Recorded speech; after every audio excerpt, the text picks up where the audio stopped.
Hello, I'm Sally, and welcome to my YouTube channel, Sally Wright. Okay, I have beef bouillon, au jus gravy mix. The chicken broth didn't work out. It just didn't work out. I have some sliced onions, a pretty good sized bowl full. They're the yellow onions. I have some Worcestershire sauce, and over here I have some butter,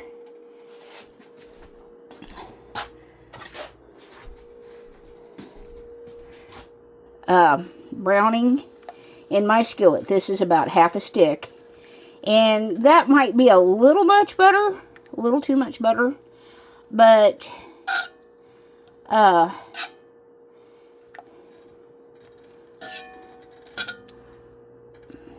it's good and hot, good and warm, and I really need to do a cleaning on my stove. It's terrible, and I've got to do a lot of actual cleaning. Let me get over here.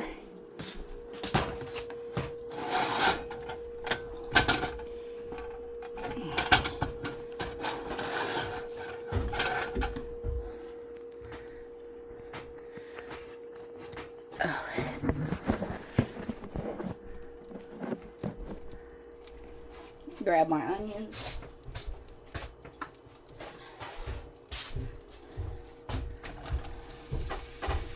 Get these to browning. I'm filming. I didn't want to say anything. Okay. Well, you do it. It's okay. Well, you're not recording right now, are you?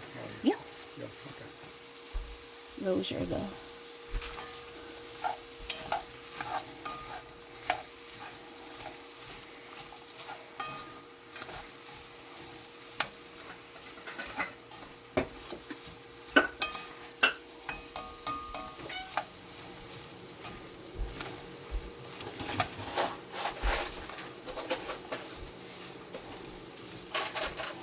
Mr. Wright is in the background getting him some, what are you getting, ice water or milk or what? Ice water. Okay.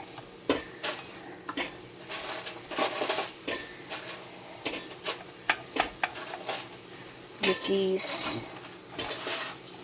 I'm going to turn the heat up a little bit. Get these to simmering. I have my oven on. This will be like an oven roasted soup.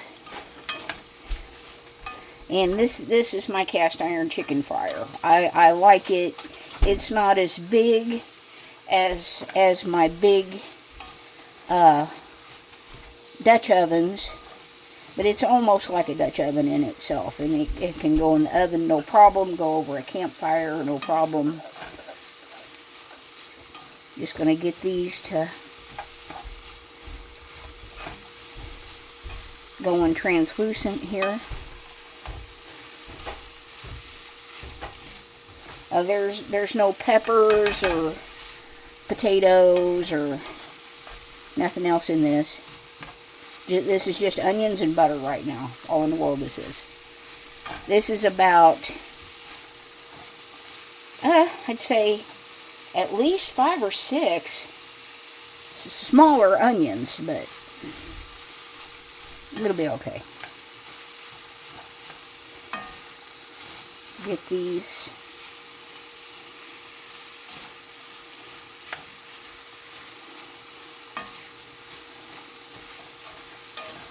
And sometimes a cast iron they don't make good saute pans because they're so heavy, but they make really good stir fry pans if you can get them hot enough.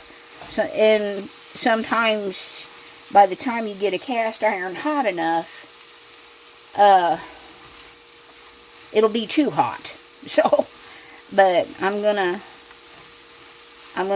cook these down for just a few minutes. Then I'm gonna add the beef broth and the au jus gravy mix, and to this, stir it up, add some Worcestershire sauce. I have not salted these, but I did use salted butter. I haven't added any garlic or anything to this.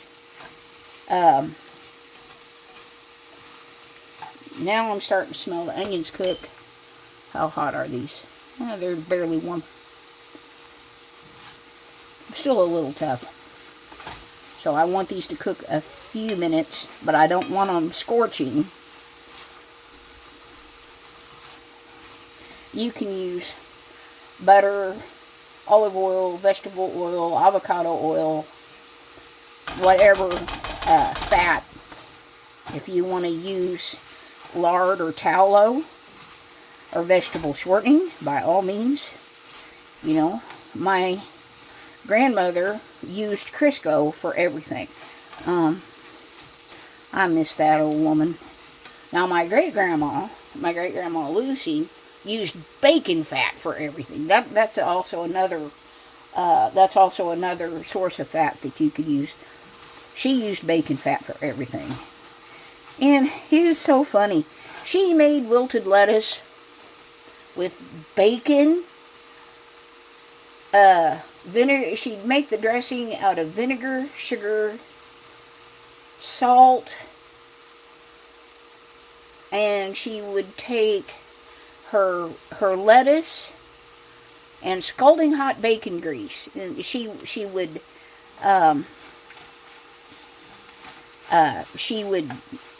fry the bacon till it was good and crisp, and then save that scalding hot grease and pour that right over her lettuce. She usually had lettuce, tomatoes, onions, things like that. And pour that scalding hot grease right over that. And then pour her vinegar mixture with vinegar, sugar, and salt over the top of the bacon grease. And then mix that all together and eat every bite. She did that every day for lunch. Most every day for lunch. And I'm like, oh, Grandma.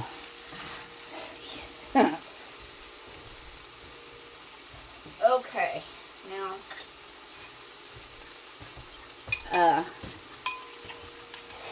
get your, this is au jus, which is kind of velvety smooth. I'm going to pour that over the onions. And then get my bouillon broth.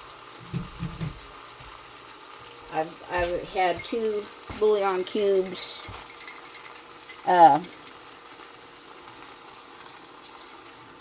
Sitting. No, they didn't dissolve. They will though. Just gotta watch them. Make sure they don't burn on the bottom.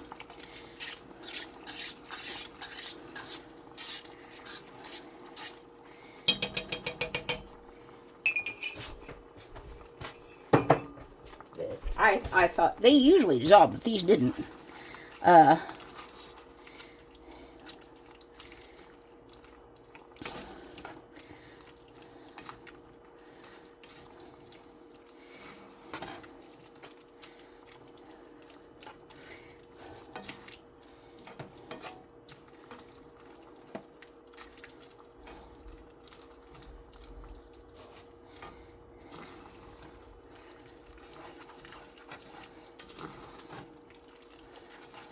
And I'm going to add a little dab of Worcestershire, maybe a tablespoon or 2 of Worcestershire.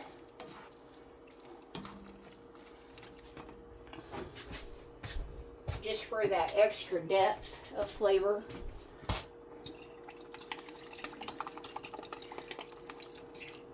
About like that.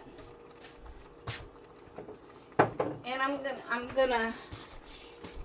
gonna add a little bit of salt after all this is put together. I was afraid to salt the onions. I don't want to make it too salty. My husband and I are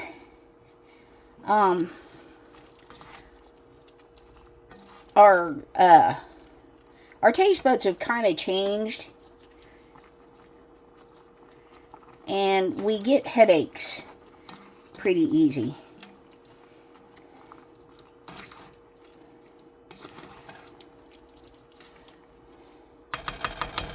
That'll be a really rich soup. to taste this for saltiness. And also, too, oh, that's going to be good. That's going to be good. And I got to remember not to take up all the broth. Rich, really rich flavor like that. I think I'm going to add a little bit more water to that.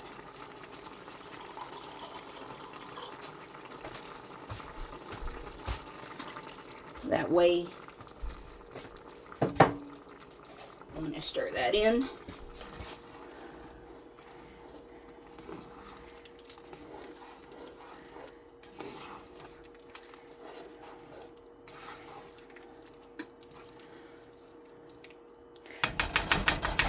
Now I'm going to put on the lid, and this is not the cast iron lid. This is just a lid to one of my canning pots, which fits this just fine. Now I got to get this in the oven. Let me back this up.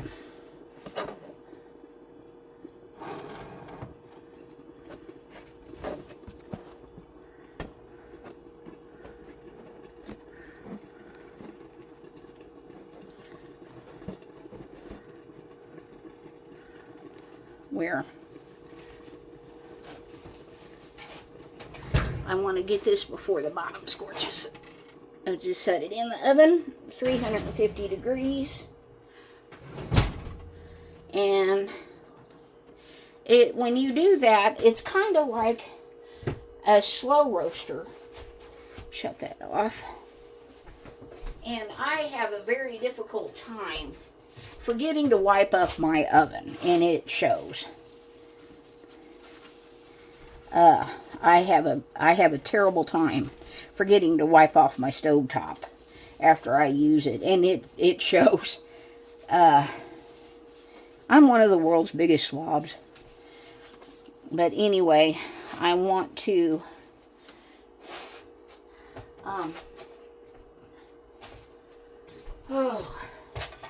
put these in the sink.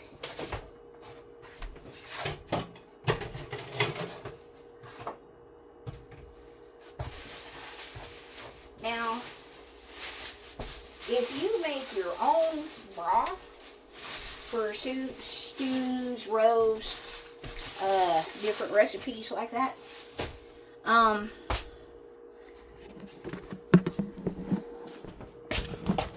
if you make your own broth,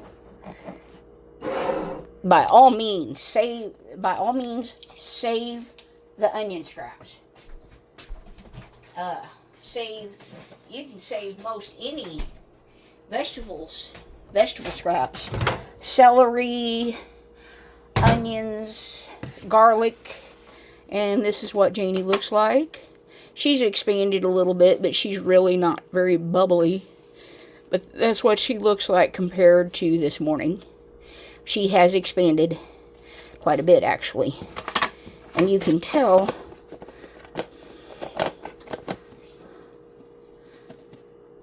by what the bottom looks like. See all those little bubbles? Those little, it's doing what I call the suction cup effect. So, you can see all that though. But it's a very, very stiff dough. It'll be tonight probably before I make my second levain. And hopefully I'll be able to make a video of that. But I want to show my finished product. I'm going to let my soup more or less roast in the oven for maybe another couple hours, and those onions will reach such a depth of flavor. You can also do this in the stove, on the stovetop or in the crock pot, but you want that deep roasted flavor. And to me, the best way to achieve that is on in the oven on bake or roast, and just let them absorb all those flavors, and you don't have to worry about coming back and stirring periodically, leaving it on simmer on the stove top. It's in the oven, and it shouldn't burn in the oven. Well, I'm going to let this be the end of my video, and I'm really anxious to show you the finished product. And no, this is the next day. Those the Cheddar Bay biscuits did not survive, so I'll have to figure out something to go with onion soup for tonight. I don't have any pre-made